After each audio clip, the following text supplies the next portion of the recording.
Hello दोस्तों, आप देख रहे हैं आयत स्टोरी, एक डरावनी कहानी। तो चलिए कहानी की ओर चलते हैं। शमशान का ट्रिप पार्ट 2। अगर आपने पार्ट 1 नहीं देखा है तो चैनल पर जाकर पार्ट 1 ज़रूर देखिए, तभी आपको पार्ट 2 की कहानी समझ आएगी।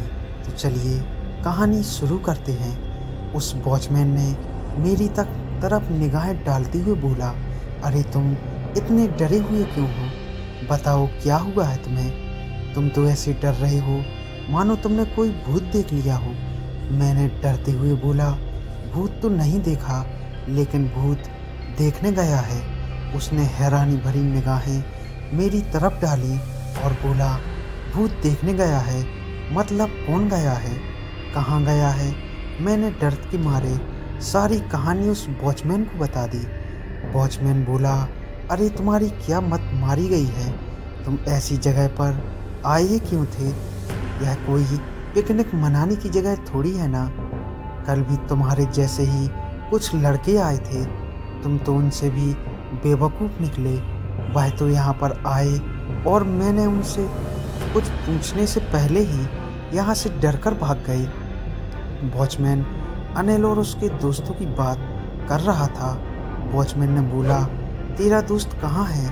उसको आवाज़ लगा। मैंने जोर से आवाज़ लगाई, साहिल कहाँ पर है? जल्दी बाहर आ। लेकिन अंदर से कुछ भी जवाब नहीं आया। मैं बुरी तरीके से डर गया था। मुझे लगा पता नहीं अंदर साहिल क्या कर रहा होगा। मैंने कई बार साहिल को पुकारा, लेकिन सन्नाटा बुरी तरह कायम रहा। वॉचमैन भी मेरे साथ साहिल को आवाज़ लगा रहा था। मैं पूरे पसीने से भीग चुका था। मुझे अपने ऊपर शर्मिंदगी महसूस हो रही थी कि मैं कैसा दोस्त हूँ। अपने दोस्त को अकेले ही कब्रिस्तान जाने के लिए छोड़ दिया। मैं दोस्ती पर एक कलंक हूँ। मैंने दोस्ती का फर्ज नहीं निभाया। मैं तो डरा हुआ था। वॉचमैन की सिट्टी पिट्टी गुम हो गई थी। हिम्मत करके वॉचमैन को बोला, अंकल चलो ना हम अंदर चलकर देखें उसके साथ क्या हुआ है।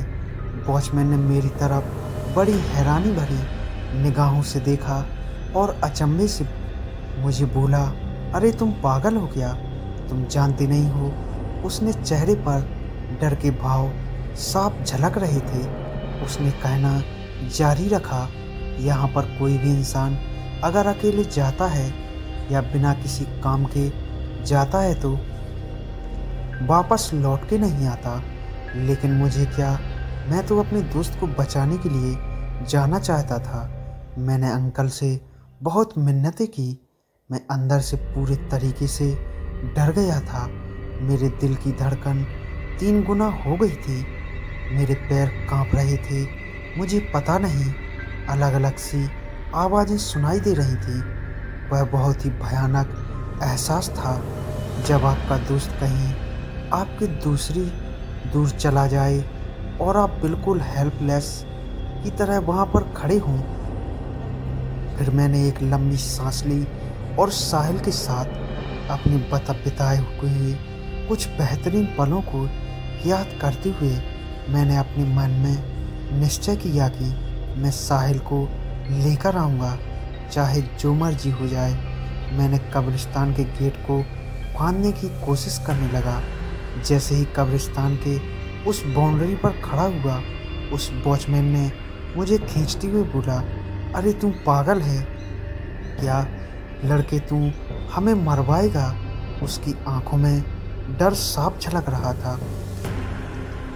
देख, मेरा दोस्त वापस आएगा, नहीं तो बाहर खड़ा रहे। चुपचाप अपने घर चला जा, वरना जी नहीं पाएगा। मैंने उसको डांटते हुए बोला, अरे आपको नहीं जाना है वॉचमैन, तो आप नहीं जाइए, पर लेकिन मुझे जाने दे। वॉचमैन ने उल्टा मुझे डांटते हुए बोला, अरे कैसा गधा है लड़का तू? मुझे तुझे एक बात बताने की कोशिश कर रहा हूँ और तेरे दिमाग में घुस नहीं रही है। मैंने उसको बोला, मैं अपने दोस्त को अंदर अकेला नहीं छोड़ सकता। मुझे पता करना है कि उसके साथ क्या हुआ और उसको वापस लेकर आऊँगा, चाहे मुझे तुम मेरी मदद करो या ना करो। मेरे दृढ़ निश्चय किया है, मैं उसको लेकर ही आऊँगा। और मैं अंदर कूद गया। मैं 2 कदम आगे बढ़ा ही होगा कि तभी मैंने देखा कि मेरे पीछे पीछे वॉचमैन भी आ गया। उसने मुझे थोड़ा सा रौब दिखाते हुए बोला, अभी इतनी ख़राब हालत है तेरी, तू अकेले अपने दोस्त को कैसे ढूंढेगा? भूत देखने से पहले ही मर जाएगा। मैंने भी उससे छेड़ते हुए बोला, हाँ, जैसे कि आप तो रोज़ के रोज़ यहाँ भूत देखते हो। उसने इतराते हुए बोला, बेटा, मैं गांव में पैदा हुआ हूँ, मैंने हर चीज़ देखी है। भूत, पिशाच, चुड़ैल, साया, आत्माएं, तुम जो नाम दे दो, वह देखा है मैंने। और वह अपना एक पुराना किस्सा सुनाना चालू किया। मैंने उसे बीच में टोकते हुए बोला, एक तो हम कब्रिस्तान के अंदर जा रहे हैं, ऊपर से तुम यह अनाप शनाप किस्से बताने जा रहे हो। अरे कुछ बोलना ही है तो हनुमान चालीसा पढ़ दो। उसने बोला, अरे यहाँ हनुमान जी मदद नहीं करेंगे। अगर भूत ने तुम्हें पकड़ लिया तो क्या हनुमान और क्या श्री राम तुम्हें कोई बचाने नहीं आएगा। उसकी नेगेटिव बातें सुनकर मेरा खून खौल रहा था, लेकिन वह मेरे साथ यह सोचकर मुझे थोड़ी सी उम्मीद बांध रहा था। मैं सोच रहा था कि चलो, एक से भले दो। हम काफ़ी अंदर चले गए थे। जब हम बाइक से रास्ते से इस कब्रिस्तान को देखते तब हमें लगता था कि कब्रिस्तान इतना बड़ा है, लेकिन अंदर जाकर पता चला कब्रिस्तान बहुत ज़्यादा एरिया में फैला हुआ है। ऊपर से वहाँ इतना घुप्पा अंधेरा। हम थोड़ी दूर और अंदर चले गए, तभी मैंने देखा तापमान में थोड़ी सी गिरावट आ गई है और हवा के ठंडे झोंके चलने लगे। वहाँ एकदम से धुंध भी बढ़ने लगी। हम जैसे जैसे और आगे जा रहे थे, धुंध भी बहुत ज़्यादा बढ़ रही थी। पीछे से अजीब अजीब सी आवाज़ें भी आ रही थी। ऐसा लग रहा था मानो कोई चीख रहा हो, कोई रो रहा हो। कुछ आवाज़ें ऐसा लग रहा था जैसे कि मानो वह हमें अपने पास बुला रही हो। मैं काफ़ी ज़्यादा विचलित हो गया था। यह देखकर वॉचमैन ने मेरा हौसला बढ़ाया और मुझसे कहा कि यह सब आवाज़ें तुम्हारे मन का वहम है। मैंने उसको कहा, इसका मतलब आप भी ये आवाज़ें सुन सकते हैं? उसने बोला, हाँ, मैं सुन सकता हूँ, मेरा तो यही काम है। मैं रात में जब यहाँ से गुजरता हूँ तो मुझे यह आवाज़ें सुननी पड़ती हैं। मेरा रोज़ का काम है। मैंने उसको बोला कि क्या आप मेरी इस कब्रिस्तान में आए हो? तो उसने बोला, मैं कभी कब्रिस्तान के अंदर पैर नहीं रखा। मैं यहाँ पर 20 साल से नौकरी कर रहा हूँ, लेकिन मेरी कभी भी इस कब्रिस्तान के अंदर जाने की हिम्मत नहीं हुई। पता नहीं क्यों आज मैं तेरे जैसे बेवकूफ़ लड़के के चक्कर में इस कब्रिस्तान के अंदर आ गया हूँ। लगता है हम दोनों की मौत इस कब्रिस्तान में लिखी है। मैंने चिल्लाते हुए उससे कहा, क्या आपके पास बोलने के लिए कोई और पॉजिटिव बातें नहीं हैं?